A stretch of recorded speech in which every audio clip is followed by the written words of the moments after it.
Sebelumnya pemirsa, pada Januari 2017 lalu telah beredar video di salah satu media online yang membuat sumpah yang dilakukan ribuan mahasiswa terkait konsep negara khilafah. Pertemuan itu dilakukan di salah satu gedung di Institut Pertanian Bogor.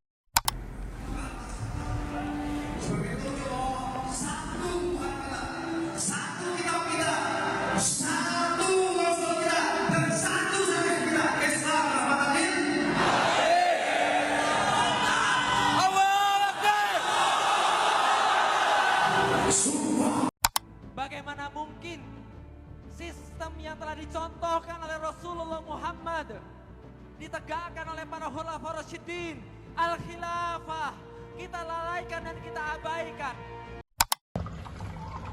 Ketika kita melihat sejarah, khilafah sebagai sebuah sistem pemerintahan memang sangat berhasil ketika dipakai untuk menjalankan roda pemerintahan, yang mana faktanya sistem ini juga bisa membawa umat Islam kepada kejayaan pada masa itu. Akan tetapi seiring berjalannya waktu, khilafah sebagai sebuah sistem pemerintahan akhirnya menemukan titik kemunduran di mana ia sudah usang sebagai sebuah sistem pemerintahan, yang mana mengakibatkan sistem ini akhirnya juga runtuh. Kejayaan Islam pada masa pemerintahan menggunakan sistem khilafah ini kemudian menyisakan kenangan yang begitu dalam dan sangat kuat pada diri umat Islam, sehingga pada saat ini beberapa kalangan umat Islam ingin mengembalikan sistem yang berlandaskan syariat itu yang mana telah lama hilang dari pelukan umat Islam. Nah, pada video kali ini saya akan membahas bagaimana ide atau konsep khilafah ini merupakan sebuah konsep yang utopis.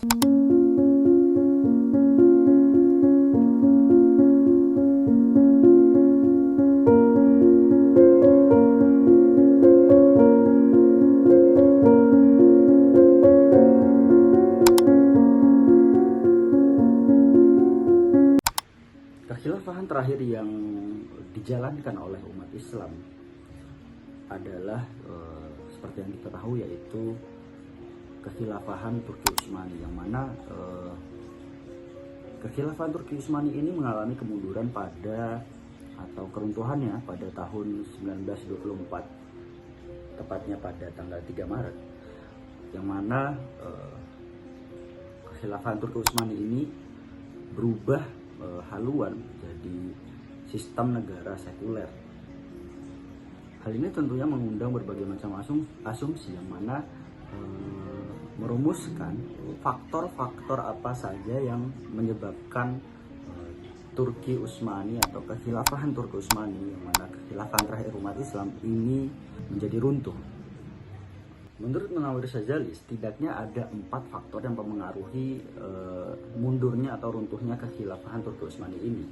Yang pertama adalah disintegrasi politik, yang mana juga disebabkan oleh munculnya penguasa semi otonom di berbagai daerah, yang mana tentunya ini memperlemah pemerintahan pusat kekhilafahan Turki Utsmani, dan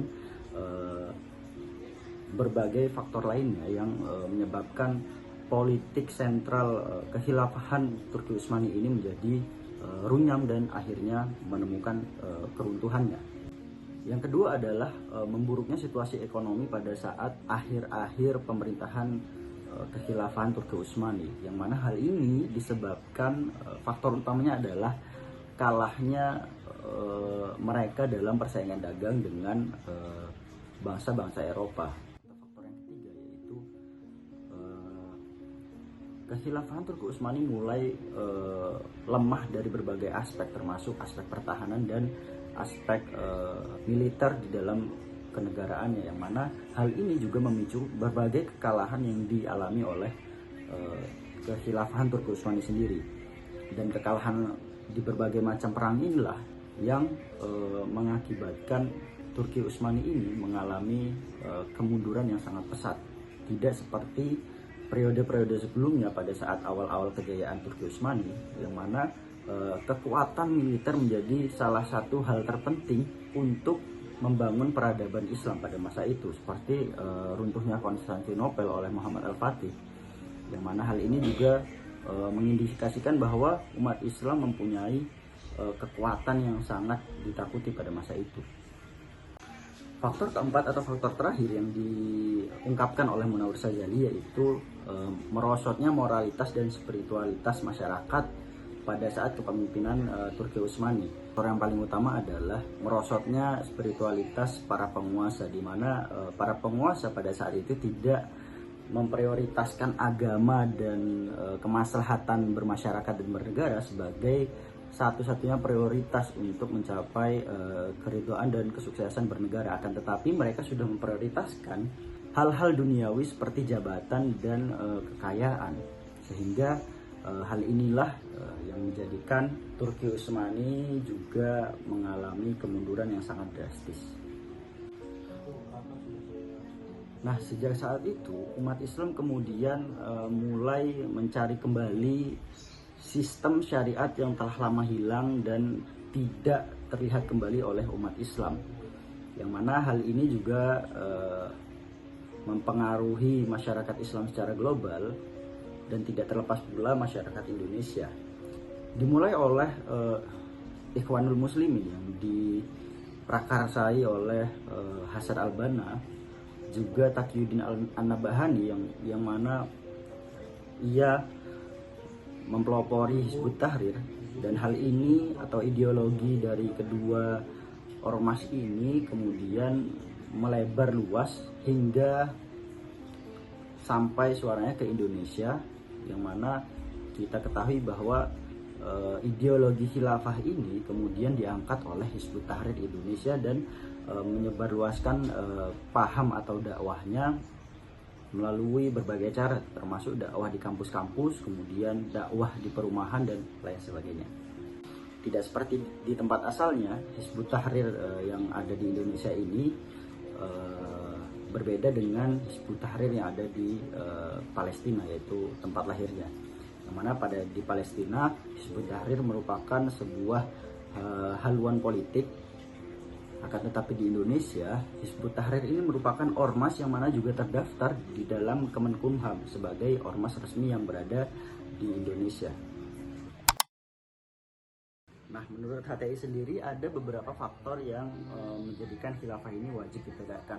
Yang pertama adalah kewajiban khilafah itu sudah diterapkan atau dijelaskan di dalam Al-Quran dan Hadis, dan juga diterapkan oleh Nabi Muhammad dan Khulafaur Rasyidin pada masa awal-awal Islam datang ke dunia.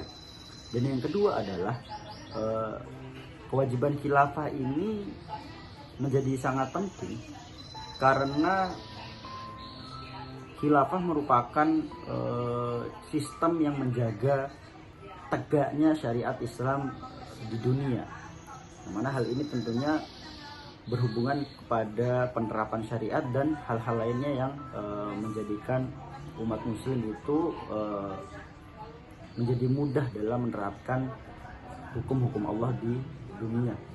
Dan yang ketiga adalah khilafah itu ketika kita melihat fakta empirisnya, atau ketika kita melihat fakta-fakta yang ada pada saat ini, yang mana ketika umat Islam ternodai, ketika negara-negara Islam itu dijajah, ketika umat Islam itu dicap sebagai terorisme, maka tidak ada yang membela, tidak ada yang menangkal isu-isu tersebut. Maka ketiga hal inilah yang menjadikan Hizbut Tahrir Indonesia itu beranggapan bahwa khilafah itu merupakan satu-satunya kunci atau sistem yang mampu untuk mengatasi ketiga problematika itu semua. Nah, argumen-argumen dikeluarkan oleh Hizbut Tahrir Indonesia ini tentunya menuai berbagai macam kritikan dan komentar pedas yang dikeluarkan oleh berbagai macam ormas di Indonesia. Salah satunya yaitu Nahdlatul Ulama, Muhammadiyah, dan juga Majelis Ulama Indonesia, yang mana mereka menyatakan bahwa Indonesia ini merupakan negara Pancasila yang mana mengakomodir berbagai macam budaya dan agama yang ada di dalamnya, sehingga penerapan khilafah di Indonesia itu tidak bisa serta-merta diterapkan. Nah, yang kedua, Muhammadiyah itu menyatakan bahwa silakan saja HTI mengklaim secara mutlak ya bahwasanya khilafah ini merupakan sebuah sistem yang berlandaskan syariat atau yang diperintahkan oleh Allah Subhanahu wa taala. Akan tetapi makna khilafah atau khalifah itu sendiri masih mengandung atau mengakomodir banyak makna, sehingga menetapkan satu makna khalifah atau khilafah di dalam Al-Qur'an sebagai sebuah sistem pemerintahan yang secara mutlak itu tidak dapat diterima. Kemudian lebih lanjut, Nahdlatul Ulama juga menyatakan bahwa khilafah itu seperti yang dijelaskan di dalam hadis Nabi, khilafah atau kekhilafahan sebagai sebuah sistem pemerintahan itu hanya berlangsung selama 30 tahun sesudah wafatnya Nabi, dan setelah itu sistem pemerintahan yang dianut umat Islam yang mana mulai dari dinasti Bani Umayyah hingga akhir dinasti Utsmani merupakan sebuah sistem kerajaan yang mana ini tidak sesuai dengan yang disabdakan oleh Muhammad SAW. Nah, menurut HTI lebih jauh dalam mendirikan atau menerapkan sistem pemerintahan khilafah ini tidak serta-merta bisa diterapkan atau didirikan dengan cara kekerasan atau peperangan fisik. Akan tetapi Hizbut Tahrir berpendapat bahwa satu-satunya jalan atau salah satu jalan yang bisa ditempuh yaitu thalabun nusroh atau meminta pertolongan kepada ahlu nusroh yang tidak lain dan tidak bukan adalah atas politik di Indonesia, yang mana hal ini bertujuan untuk memberikan pendidikan politik atas pentingnya sistem khilafah ketika diterapkan ke tubuh negara dan umat Islam pada umumnya atau secara global. Kemudian HTI merumuskan 3 tahapan operasional dalam mendirikan sistem khilafah ini dalam tubuh atau badan umat Islam. Yang pertama adalah tahapan taskif, yaitu pengkaderan dan pembinaan, di mana tahapan ini berguna sebagai membangkitkan atau membangun kesadaran umat Islam akan pentingnya khilafah sebagai sebuah sistem pemerintahan yang diturunkan atau disyariatkan oleh Allah Subhanahu wa taala dan dijelaskan oleh Al-Qur'an dan hadis. Kemudian tahapan yang kedua adalah tafaul ma'al ummah, mana berarti berinteraksi atau berkomunikasi secara langsung dengan masyarakat, sehingga masyarakat mempunyai tanggung jawab juga dalam memikul atau menanggung beban dalam mendirikan sistem khilafah ini. Kemudian tahapan terakhir adalah istilahul hukum, yaitu pengambilan sebuah hukum dan menerapkannya ke seluruh penjuru dunia, sehingga sistem yang diemban ini atau pemerintahan kekhilafahan ini berlaku secara global dan menyeluruh di seluruh dunia dan mencakup juga atau mengakomodir seluruh umat Islam di seluruh dunia. Dan hal inilah yang menjadi cita-cita Hizbut Tahrir dalam mengusung konsep khilafah, yang utamanya atau notabene dimulai dari kesadaran umat muslim di Indonesia. Kita akan menelisik lebih jauh bagaimana HTI ini kemudian salah dalam memahami dalil. Yang pertama adalah kesalahan HTI dalam memahami dalil bahwa khilafah itu diwajibkan oleh Rasulullah SAW, yang mana hal ini tentunya dibantah oleh ulama-ulama yang berasal dari ormas-ormas besar di Indonesia, yang mana mereka beranggapan bahwa hadis-hadis Nabi yang menerangkan bahwa tentang kewajiban khilafah seharusnya dipahami dengan khilafah itu merupakan bisyarah atau kabar gembira kepada Khulafaur Rasyidin yang ada setelah Nabi wafat. Kemudian dalam hadis lain asumsi bahwa nantinya umat Islam akan dibagi, atau pada sistem pemerintahan umat Islam akan dibagi menjadi 4 fase pemerintahan.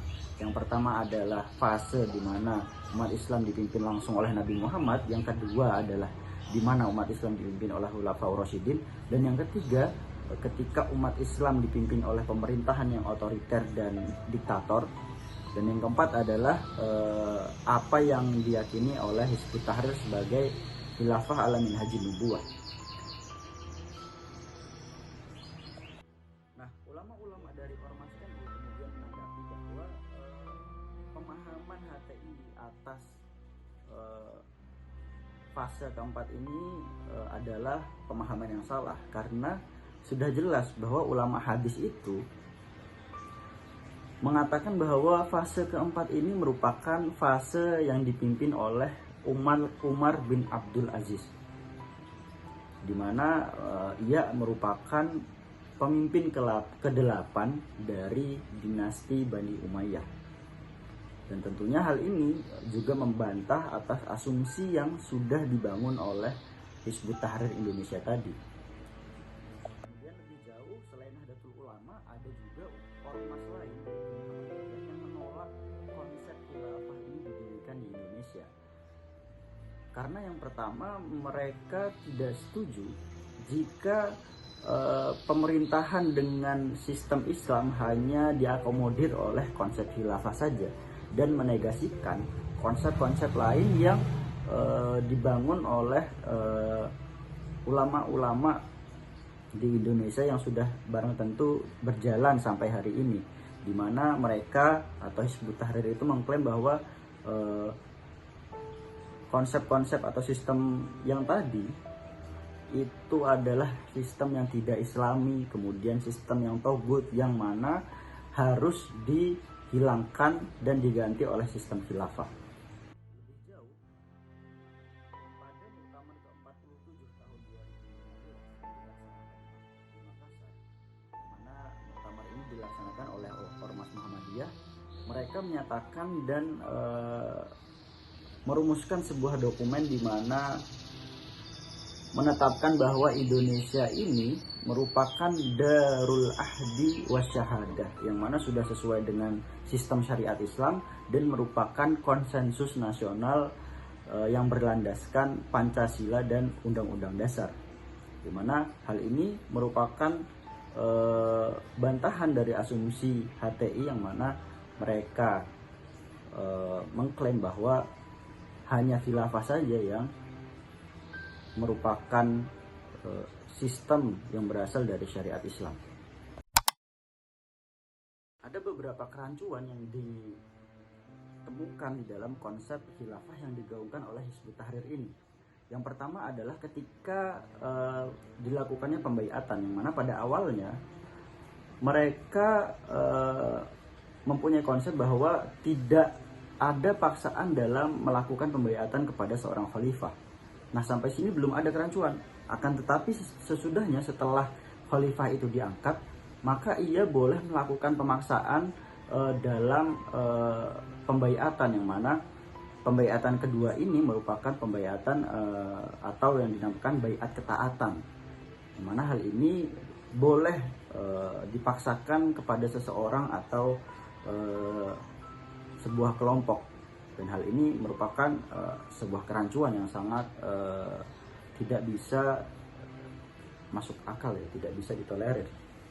Kemudian yang kedua, ketika kita melihat konsep khilafah yang dibangun oleh Hizbut Tahrir ini, sang khalifah itu ternyata mempunyai kewenangan yang sangat luas sekali.